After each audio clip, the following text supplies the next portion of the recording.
Gusto niyo bang makarating sa Amsterdam sa murang halaga? O baka wala ka namang passport?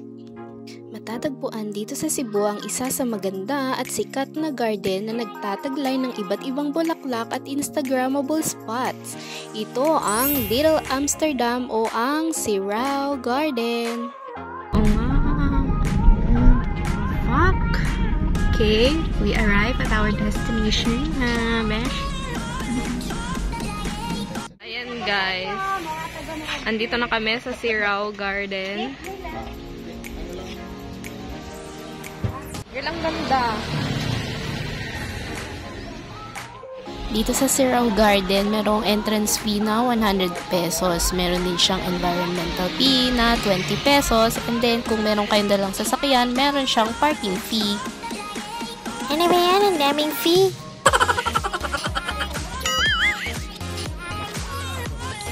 Okay, ang ganda dito mga girls.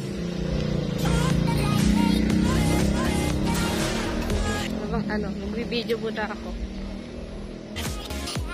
Okay, wow, pretty guys. Meron pa silang windmill. Oh my gosh. Dito sa Sirao Garden, merong first and second garden. So, bali ang second garden na yung pinuntahan namin. Ito yung original talaga. Yung first garden, yun yung merong mga pool, something na ganon.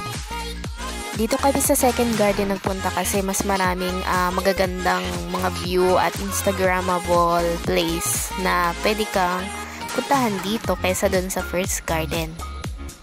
So, ang Sirao Garden ay tinatawag nilang Little Amsterdam. So, ayan na, tingnan nyo guys, ang cute ng mga windmill. Mas maganda siyang puntahan ng mga hapon, yung mga magdadapit hapon na para ang ganda ng sikat ng araw. O diba, pak? Mas maganda guys na kung magpupunta kayo dito, dapat dalawa or apat kayo. Dapat pair-pair para mas madaling makapag-take ng picture. Buti na lang kasama namin yung driver namin, kaya siya ang nag-take ng picture at video ko. So, di ko pa nga pala na-mention guys sa unang video sa Cebu Taoist Temple na ang tour na to ay kinuha namin siya ng package and it's worth 3,000 pesos. Tatlo na kami doon. So, ang mga kasama niya is Cebu Taoist Temple, Sirao Garden, Temple of Lea.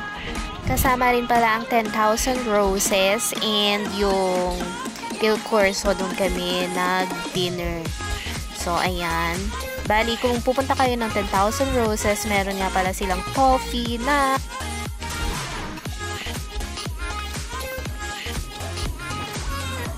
so, sa mga gustong makontak ang nirentahan naming sasakyan and yung driver, i-check nyo na lang ang aking video na Cebu Taoist Temple and then nandun na ang kanyang mga details guys. Sobrang sulit niya kasi pwede pa siyang mag-take ng picture at video mo.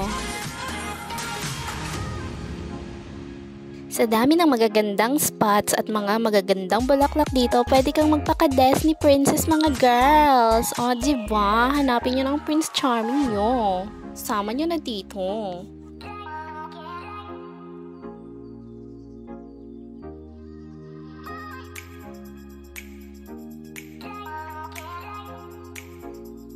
Oh, diba? May pa-ganun pa si Kuyang driver. Galing niya magkuha ng video. Oh, may pa-eksenang ganun.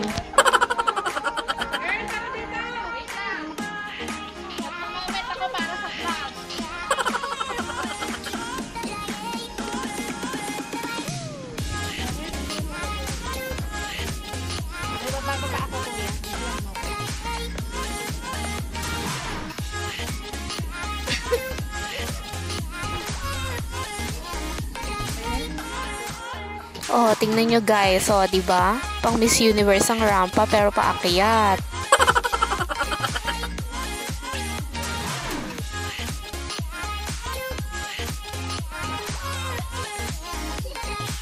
Oh, tingnan nyo guys. Ganito, rumampa pababa ang Miss Universe. Char!